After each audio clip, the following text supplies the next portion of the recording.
스타트업의 투자 생태계에 대해서 살펴봤습니다. 그 초기 투자의 단계가 매우 세분화되고 있고 다양한 투자 주체들이 나와 있는 것을 살펴봤는데 그 지난 시간에 이어서 이번에는 좀 더 그러한 투자 생태계에 대응할 수 있도록 우리가 어떤 것을 준비해야 될지 그 중에 가장 기본이 되는 투자 사업 계획서에 대해서 두 번에 걸쳐서 살펴볼 겁니다.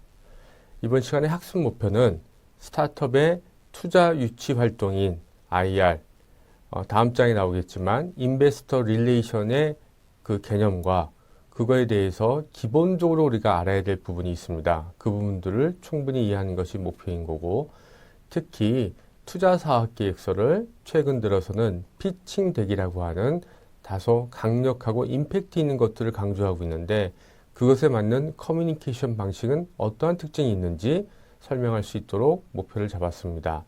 그 다음에 이번 시간과 또 13차시 시간을 통해서 투자 사업 계획서에 필요한 여러 가지 항목을 저희가 12가지 또는 13가지 항목으로 구성해서 각각의 용어의 개념과 작성 방법에 대한 어떤 방법을 자세하게 설명하고자 합니다. 먼저 IR이라는 어떤 용어적인 부분을 살펴보도록 하겠습니다. IR이라는 부분은 꼭 스타트업에서만 창업에서만 쓰는 게 아니라 이미 기존 기업들이 쓰고 있는 어쩌면 여기 이 수업을 듣는 분들은 매우 익숙한 용어일 겁니다. 자, IR이라는 건 인베스터, 즉 투자자, 그 다음 릴레이션, 관계, 투자자하고의 어떤 관계를 맺는 여러 가지의 활동을 총칭하는 말입니다. 좀 더 깊게 살펴보면은 기업은 자신들이 사업을 하는 데 있어서 외부 투자의 요소의 니즈가 많습니다. 즉 외부 자금 조달을 해야 될 그런 상황이 있는데 이런 외부 자금 조달을 위해서는 대표적인 투자자인 지난 시간에 살펴봤던 엔젤, 그 다음에 엑셀러레이터, 그 다음에 벤처 캐피탈 등 기관 투자자를 대상으로 투자 활동을 해야 됩니다. 우리 기업이 가만히 있어서 투자자가 찾아오는 경우는 매우 극히 드뭅니다. 기업 자신이 스스로 투자의 필요성을 설명하고 적극적으로 뛰어다녀야 하는데 그러한 적극적으로 뛰어다니는 투자 유치 활동을 총칭해서 인베스터 릴레이션, 즉 IR이라고 부르고 있습니다. 대표적인 IR은 우리가 익숙한 건 이번에 모 기업에서 새로운 자동차를 내놓으면 대대적으로 기자들을 모아놓고 신제품 발표를 하는 것. 그것도 어떤 외부 자금 조달을 위해서 필요한 거겠죠. 우리 기업이 이렇게 새로운 제품을 통해서 향후에 더 많은 성장을 하겠다. 그거를 위해서 자금이 필요합니다. 라는 뜻의 신제품 발표회도 있을 거고 주주총회를 통해서 최근 2019년도 또는 2018년도, 17년도 이렇게 연도별로 사업계획서를 발표하면서 주주들로부터 투자 자금을 유치하는 것도 IR 활동이 되겠습니다. 그거 외에 투자 유치 설명회, 보도자료 발표, 그 다음에 기자간담회 등이 대표적인 IR인데 여기서 저희는 IT 벤처 창업론이기 때문에 스타트업 입장에서는 주주총회라든지 기자간담회라는 게 그림의 떡이 될 수 있겠죠. 그러면 스타트업 입장에서의 외부 자금 조달을 위해서는 그들만의 방식인 어떤 데모데이, 제품 위주의 설명회, 그 다음에 직접적으로 페이스 투 페이스로 설명할 수 있는 IR 피칭 방식을 주로 활용하고 있습니다. 그래서 이러한 부분을 할 때 우리가 어떤 준비가 필요하는지를 스타트업 시각에서 살펴보고자 합니다. IR과 PR의 차이점을 두 가지 관점에서 한번 비교해 보겠습니다. 먼저 IR은 투자 유치라는 목적에 맞게끔 구체적인 근거와 숫자로 구성된 표현을 작성해야 됩니다. 우리 대학원생들이 논문을 준비할 때 논문에서 어떤 주장을 할 때는 반드시 근거와 또는 어떤 데이터가 필요한 것처럼 IR 역시 어떤 기업에 대한 투자를 할 때는 주관적인 판단보다 객관적인 자료를 필요하기 때문에 자료에 그런 부분들을 가지고 있어야 됩니다. 그래서 저는 IR을 투자 사업 계획서를 작성하는 기업들에게 피해야 될 것 중에 하나를 형용사를 얘기합니다. 형용사는 매우 주관적인 단어입니다. 기쁘다, 그 다음 좋다. 이런 표현은 어떤 구체적인 근거와 어떤 숫자로 반드시 변경해서 표현을 해야 되는 겁니다. 두 번째, 커뮤니케이션 방식은 IR은 그 특성상 투자자가 원하는 어떤 내용을 듣기를 원합니다. 그렇기 때문에 PR처럼 일방적으로 우리가 이런 걸 만들었고 좋아요 하고 하는 홍보적인보다는 가려서 판단하고 듣길 원하기 때문에 투자자가 듣고 싶은 내용을 전달해야 되는 거고, 그 이유 중에 하나가 시간적으로 허용된 시간이 충분하지가 않습니다. 투자자들은 나름대로 바쁘고 그리고 많은 기업들을 만나보기 때문에 여러분이 발표하는 내용을 사실은 5분 내지 10분 정도 들으면은 내가 더 들어야 될지 말아야 될지를 판단하는 경우가 많습니다. 그렇기 때문에 커뮤니케이션 방식이 제한된 시간에 설득할 수 있도록 하려면 굉장히 두 갈식으로 가야 됩니다. 중요한 내용을 미리미리 얘기를 하고 관심을 유발하는 방식의 커뮤니케이션 방식이 어떤 IR과 PR의 차이점입니다. 좀 더 자세하게 살펴보도록 하겠습니다. 앞에서 말씀드린 제한된 시간 안에 어떤 투자자의 시각으로 내용을 전달하기 위해서는 세 가지의 어떤 방식을 주로 IR 사업계획서의 원칙을 지키라는 표현이 있어서 인용을 해봤습니다. 첫 번째, 분명하고 심플해야 된다. 이 표현은 아까 말한 대로 형용사를 배제하고 숫자와 어떤 근거를 가지고 얘기를 해야 된다는 표현으로 충분히 설명될 것 같습니다. 자, 우리가 이 표현을 분명하고 심플하게 한다는 이 표현은 또 다른 의미 하나가 굉장히 쉬운 언어로 표현을 해야 됩니다. 학술적이고 기술적인 이런 복잡한 언어를 쓰게 되면은 분명하거나 심플해지지가 않습니다. 사실 이런 부분들도 어떤 반복적인 훈련이 돼야지 가능한 부분입니다. 두 번째는 인포메이션과 컴펠링인데, 물론 컴펠링이라고 하는 굉장히 설득력 있고 강렬한 것도 중요한데, 여기서 제가 강조하고 싶은 부분은 정보와 그 다음에 데이터를 구분할 수 있어야 됩니다. 이렇게 정보와 데이터가 많이 구분이 필요한 것은 앞서 말씀드린 대로 근거와 숫자를 제시하라고 했기 때문에 어떤 시장의 트렌드를 얘기할 때 최근 3년간, 5년간의 그런 숫자를 매우 정교하게 나열하는 경우가 많이 있습니다.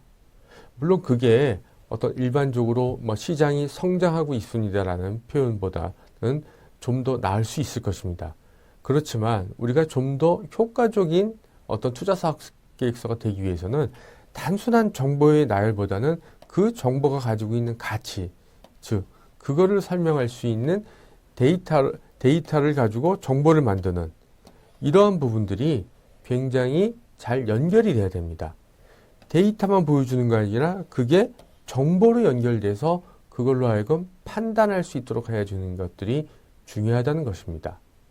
마지막으로는 투자사업계획서는 PR과 달리 특정한 행동을 유발할 수 있도록 설계되어 있는 것입니다. 이 투자사업계획서를 짧게는 5분 또는 길게는 15분 정도를 듣고 나면 우리가 어떤 걸 기대합니까? 가장 원하는 건 그 자리에서 투자를 하겠습니다 라는 대답인데, 그런 대답은 현실적으로 불가능한 것이고, 가장 이상적인 어떤 행동은 좀 더 내가 그 내용을 살펴볼 수 있게끔 상세한 내용을 담은 내용을 이메일로 요청하는 경우, 이것도 관심이 있기 때문에 요청하는 겁니다. 또는 별도의 미팅 약속을 잡고 헤어지는 경우, 이것도 굉장히 좋은 행동을 일으키는 부분입니다. 즉 뭔가의 반응을 가져올 수 있도록 되어 있는 게 투자 사업 계획서만이 가지고 있는 특징이고, 이러한 부분들이 좀 더 일반적인 PR보다는 근본적인 차이점이 존재한다고 할 수 있을 것입니다. 자, 특별히 이러한 스타트업이 갖고 있는 투자 사업 계획서에 이러한 클리어한 요소, 인포메이션, 액셔너블한 요소를 요약을 해서 실리콘밸리에서는 다음과 같은 용어를 좀 표현을 하고 있습니다. 이런 표현인 거죠. IR이라고 하는 어떤 전체적인 부분을 좀 스타트업 시각에서 보면은 피치 덱이 있고, 그거를 투자자에게 하는 이 발표 행위를 피칭이라고 부르는 걸로 좀 더 아까 세 가지에 갖고 있는 그 의미를 압축적으로 표현했다고 보십니다.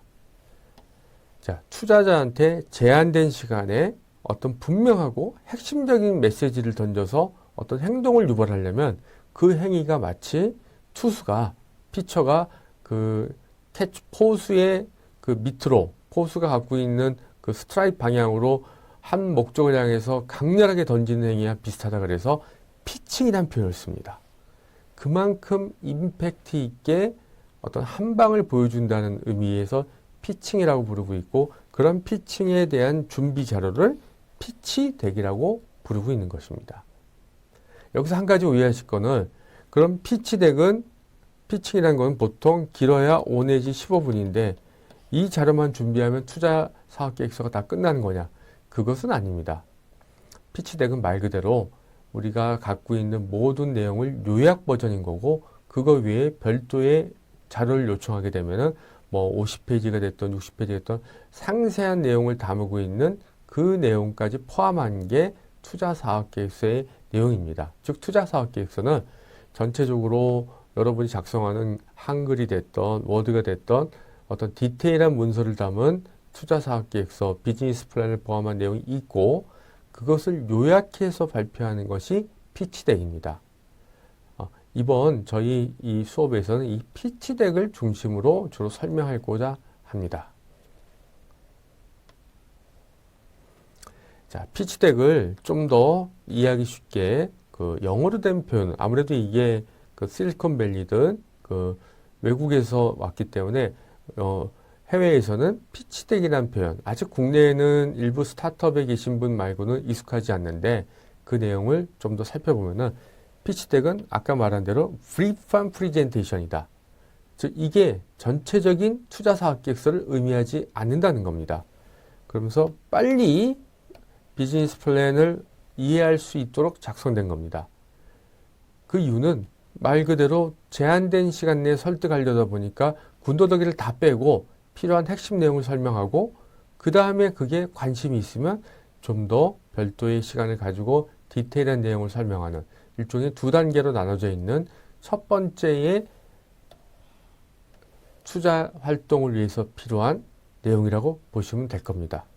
그래서 이 피치덱은 용어도 뭐 인베스터 피치덱 또는 스타트업에서 많이 쓰다 보니까 스타트업 피치덱이라는 표현을 하고 있는데, 꼭 이게 스타트업만 쓰는 게 아니라 일부 애니메이션이라든지 영화에서도 자신들의 갖고 있는 컨셉을 똑같이 투자자가 있지 않습니까? 투자자들한테 발표할 때도 피치덱이라는 표현을 쓰고 있습니다. 그만큼 피치덱은 간결하게 어떤 나의 내용을 제한된 시간에 설득하기 위한 하나의 투자사학계의 요약 버전이다. 이렇게 알고 계시면 될 것 같습니다. 이런 피치덱을 갖고 있는 특징을 한 4가지 정도로 살펴보겠습니다. 즉 피치덱이 말 그대로 요약 버전이기 때문에 단순히 내가 갖고 있는 50페이지, 60페이지를 요약한다. 물론 그것도 필요하지만 그거 외에 몇 가지가 준수해야 될 기본적인 가이드라인이 있어서 이런 부분들을 좀 참조를 한다면은 투자사업계획서용 피치덱을 작성하는데 도움이 될 것 같습니다. 자, 짧은 시간에 해야 된다 그래서 제가 최소 1분부터 뭐 10분, 15분이라고 얘기하는데 1분 안에 하는 거를 피치덱을 뭐라고 합니까? 엘리베이터 피치덱이라고 합니다. 자, 왜냐하면 엘리베이터는 통상적으로 전 세계에 공통적인 사항이 있답니다. 뭐 아무리 높은 63빌딩을 올라가던 아니면 10층을 올라가던 최대 엘리베이터 안에서 머무를 수 있는 시간이 뭐 3분 이내라고 합니다. 즉 3분을 넘어가면은 어떤 밀실에 대한 공포감, 그런 부분들이 인문학적으로 연구된 결과가 있어서 3분 안에 어떤 거리든지 갈 수 있도록 설계되어 있는데, 그 엘리베이터 피치덱은 그 3분 안에, 더 짧은 3분 안에 엘리베이터가 출발해서 도착할 때 투자자한테 어필할 수 있는 내용을 담아야 된다. 그래서 엘리베이터 피치덱이란 말이 나온 걸로 알려져 있습니다. 그렇게 짧은 내용부터 그런 의미에서 10분은 굉장히 많은 시간을 주는 거죠. 그 내용까지 어떻게 담을 수 있냐? 이런 네 가지를 준수해야 됩니다. 첫 번째는 스토리텔링이 필요하다는 겁니다. 자, 스토리텔링이라는 거는 우리가 어렸을 때 할머니한테 어떤 부모님한테 어떤 이야기를 들을 때 딱딱한 게 아니라 굉장히 귀가 솔깃하고 재미있는 이야기처럼 들리는 거를 스토리텔링이라고 합니다. 굉장히 아이러니하지 않습니까? 투자라는 거는 굉장히 딱딱한 자리고 뭔가 비즈니스적이고 포멀한 자리인데 오히려 필요한 거는 스토리텔링이라고 하는 겁니다. 자, 스토리텔링이라는 거는 가장 필요한 게 진정성인 거죠.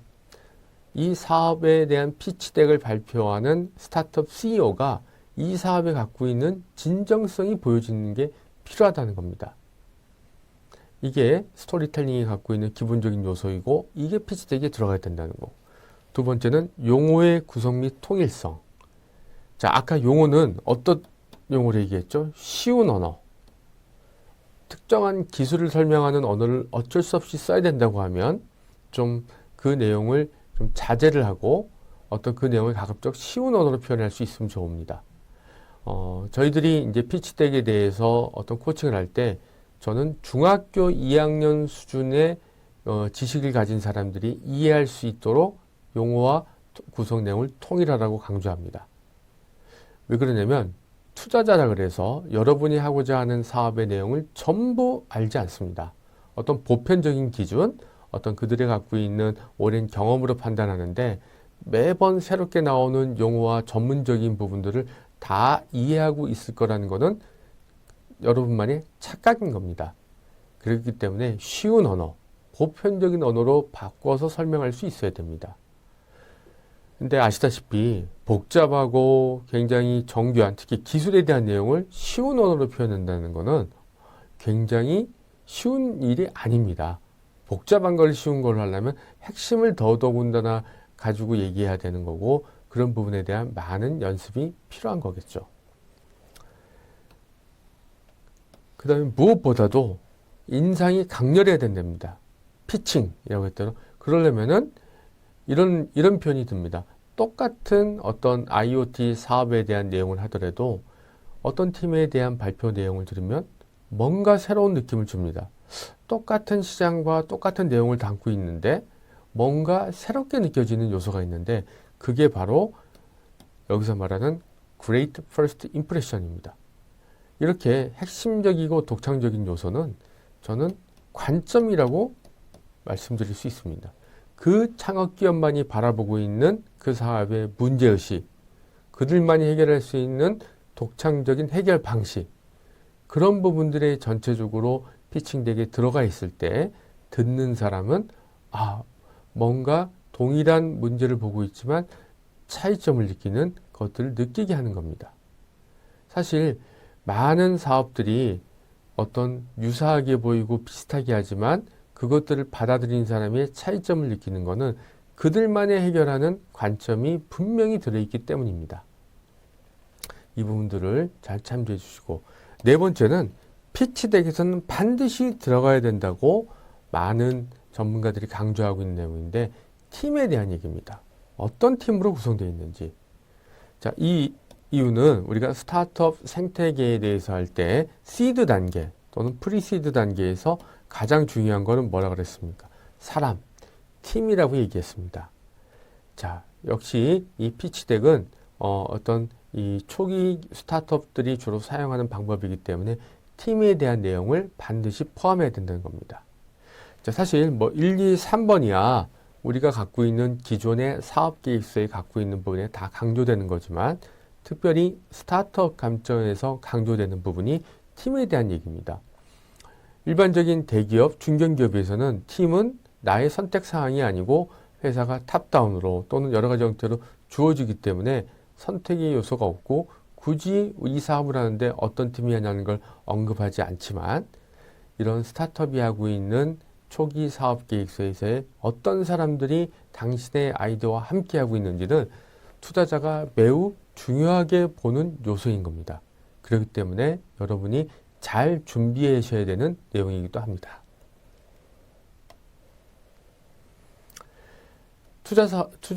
사업 계획서와 피칭 덱은 이렇게 이제 한번 요약을 해볼 수 있습니다. 자, 대부분의 어떤 PR이라든지 기업이 갖고 있는 자료는 전 이렇게 부릅니다. 팩트북. 우리가 이런 제품을 만들고 있어요. 우리 사업은 어떤 이러이러한 기술을 통해서 이런 기능을 주고 있어요. 어떤 특별히 어떤 데이터와 정보, 그동안 우리가 이런 영역을 가지고 이런 것들을 뭐 R&D 사업을 해왔고 해왔어요. 라는 내용들이 좀 나열되거나 어떤 사실 위주로 적용되어 있습니다. 근데 그 사실만 가지고는 누구를 설득할 수 없습니다. 사실을 하는 거는 설명입니다. 설명. 쭉 나열해서 하는 건 설명인 거고, 설명은 어떻습니까? 뭔가의 반응을 일으키기는 약한 겁니다. 우리가 영화를 보거나 어떤 문화 컨텐츠를 봤을 때 감동을 얻는 거는 설명이 아닌 설명을 넘어선 어떠한 스토리가 있기 때문입니다. 그래서 여러분들은 스토리북으로 바꾸셔야 됩니다. 즉, 투자사업계획서의 피칭덱을 만드는 과정을 팩트를 먼저 찾고 팩트를 나열을 해놓고 그 팩트를 투자자를 생각하면서 스토리북으로 바꿔야 되는 겁니다. 예를 들면 기능이라고 하는 기술을 고객이 주는 감동 또는 고객이 주는 가치, 혜택으로 표현하셔야 됩니다. 즉 고객 관점으로 모든 언어를 취한해야 되는 겁니다. 그렇기 때문에 어려운 영어, 복잡한 용어를 쓰시면 안 됩니다. 바로 이러한 이유 때문에 스토리북을 만들어야 되기 때문에 앞에서 말드렸던 그 피치덱의 가이드라인 3가지가 적용되는 것입니다. 이때 필요한 부분이 스토리텔링이라고 하는데, 스토리텔링의 기본적인 원칙을 잠깐 언급하면은 스토리텔링은 what을 먼저 시작하지 않습니다. 즉 왜라는 질문으로부터 해서 how, what이라고 하는데, 그 이유는 일반적으로 사람들이 어떤 사물을 내용들을 팩트를 받아들이는 데 있어서 굉장히 저항감이 있는데, why라는 부분을 잘 설명해 주면 how하고 what이라는 부분들을 잘 쉽게 이해하고 판단하기 때문입니다. 그렇기 때문에 이 내용을 설명할 때도 why에 대한 부분을 굉장히 잘 설명해 주면서 그거를 설득으로 가져가는 구조가 필요하다는 의미입니다. 이렇게 제가 뭐 이론적으로 팩트북, 그 다음에 스토리북을 얘기했는데, 실질적으로 어떻게 구성하고 있는가, 우리가 참조할 수 있는 어떤 투자사업계획서의 어떤 목차, 순서가 뭐가 있을까라는 거를 제가 찾아봤을 때 2가지 정도를 준비를 해봤습니다. 그래서 이 2가지를 비교해 가면서 각자 방식에 맞는 내용을 활용하시면 됩니다. 먼저 연속적인 창업자, 창업을 여러 번 해봤고 또한 본인 자신이 스스로 엔젤 투자를 활발하게 하고 있는 데이비드 로즈가 밝히는 스타트업 투자사업 계획서 피칭덱에는 13가지의 핵심 항목을 준비해야 된다라고 밝힌 적이 있습니다. 자, 이 13가지가 발표의 순서를 의미하지 않습니다. 이걸 착각하시면 안 됩니다. 왜냐하면 이거는 13가지의 내용을 담으라는 거지, 이걸 꼭 13페이지, 한 페이지마다 하나씩 넣으라는 의미도 아닌 겁니다. 그래서 각자의 방식에 맞게끔 순서를 조정할 수도 있는 겁니다. 그런 부분들이 이 투자 13가지의 핵심 항목을 볼 때 여러분들이 오해하시지 말아야 될 부분입니다. 자, 컴퍼니 로고부터 쭉 설명을 하고 있는데, 자, 팀에 대한 내용이 반드시 들어가 있죠. 예. 팀에 대한 내용이 반드시 들어가 있습니다. 또 순서를 보면은 의외로 이 파이낸셜, 어떤 매출, 뭐 손익계산서 이런 부분들이 상당히 뒤에 있습니다. 그 얘기는 이 스타트업의 사업을 볼 때 돈을 얼마 벌 것인가, 당장 매출 얼마 나올까, 그런 관점으로 보는 것보다는 전체적인 Y라는 관점에서 이러한 부분들을 살펴보고 매출 내용과 관련된 부분은 후단에 있는 겁니다. 자, 이게 데이비드 로즈가 갖고 있는 어떤 13가지 구조인데, 다음에 또 한 가지의 내용을 살펴보겠습니다. 매우 유명한 벤처 캐피탈인 세콰이어 캐피탈. 왜 유명했냐? 유튜브를 초기 투자해서 아주 굉장한 수익률을 올린 저희들 입장에서 전설적인 벤처 캐피탈입니다.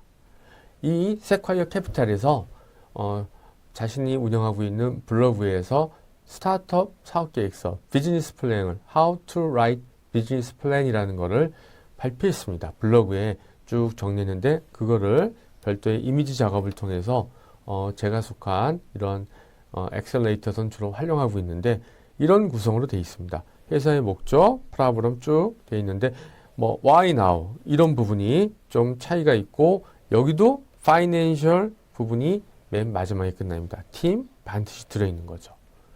그래서 이러한 구조로 가지고 있는데 이 세콰이어 캐피탈은 아까 말씀드린 스토리텔링의 첫 번째 중요한 why라는 부분에서 프로블럼과 솔루션을 먼저 얘기를 하고 있습니다. 즉 프로블럼, 기존에 당신이 사업 아이디어가 갖고 있는 고객의 문제점이 뭔지 그거를 why라는 관점에서 먼저 짚고 넘어가 주길 강조하고 있습니다. 자, 그래서 저희 이 과정에서는 여러 가지 형태의 투자 사업 계획서가 있지만 세콰이어 캐피탈이 비교적 활용하기 쉽기 때문에 이거를 이 내용에 대한 각각의 항목이 갖고 있는 의미와 사례를 통해서 어떻게 구성할 건지를 세콰이어 캐피탈 내용을 가지고 살펴볼 것입니다. 이 내용을 12가지로 이렇게 풀어서 있는데 회사 비즈니스 속에서부터 어떤 인베스트먼트 유저 펀드 얼마가 필요하고 어디 쓸 건지 이 내용들인데 이 내용들을 각각을 어떻게 작성하는지에 대한 가이드라인을 저희가 예시를 통해서 설명해 드릴 것입니다. 자, 투자사업계획서는 이 내용들을 앞에 보여드렸던 12가지 내용을 작성할 때 너무 딱딱하지 않고 제가 어떤 스토리텔링이라고 말씀을 드렸는데 그런 표현을 이렇게 좀 바꿔보고 싶습니다. 매 나와 있는 그 피치덱의 그 뭐 프로블럼에 대한 얘기, 솔루션에 대한 얘기를 내가 정의하고 있는 프로블럼 내용을 정리하는 것도 좋지만 그 부분들이 좀 더 액셔너블하고 좀 더 컴펠링하기 위해서는 이렇게 한번 입장을 바꿔보는 것도 좋습니다. 각각의 항목에 대해서 투자자가 주로 궁금해하고 있는 질문은 뭘까? 자, 프로블럼에 대해서 프로블럼의 어떤 부분을 제 외부 투자자들은 궁금해할까? 라는 질문을 던지면 그 질문에 대한 답변을 먼저 작성하면은 좀 더 설득력이 있고 스토리텔링의 입장에서의 투자자학교 내용이 작성이 가능한 겁니다. 듣는 사람의 입장, 타겟 오디언스 입장에서 관심이 있을 만한 질문, 그 질문에 대한 답변이 저는 이 투자사업계획서에 우리가 작성해야 될 가장 중요한 원칙이 아닌가 생각합니다. 자, 우리가 사업계획서를 보면 여러 가지 질문이 나옵니다. 뭐 질문거리가 엄청 많죠. 근데 그 질문거리를 다 줄이면은 이렇게 될 겁니다. 당신의 사업 아이디어에 대한 질문일 것이고, 그 다음에 그 사업 아이템을 끌고 가고 있는 창업팀에 대한 질문일 것입니다. 이 두 가지 질문에 대해서 효과적으로 스토리를 전개해서 설명해 주는 게 투자사업계획서에서 가져야 될 가장 기본적인 원칙입니다. 자, 여러분이 이런 투자사업계획서를 작성할 때 딱딱하게 하면 할수록 어려워지고 복잡해집니다. 그러나 이렇게 매 페이지마다 투자자가 어떤 질문을 가지고 물어볼 것인가? 아마 자신들이 생각하는 가장 취약점을 먼저 물어보겠죠. 그럼 그 취약점에 대해서 어떻게 솔직하고 어떻게 내가 답변을 할까? 이런 부분들을 먼저 상상하면서 작성하게 되면은 좀 더 매력적이고 진정성이 있고 좀 차별화된 내용을 작성할 수 있을 것이라고 생각됩니다.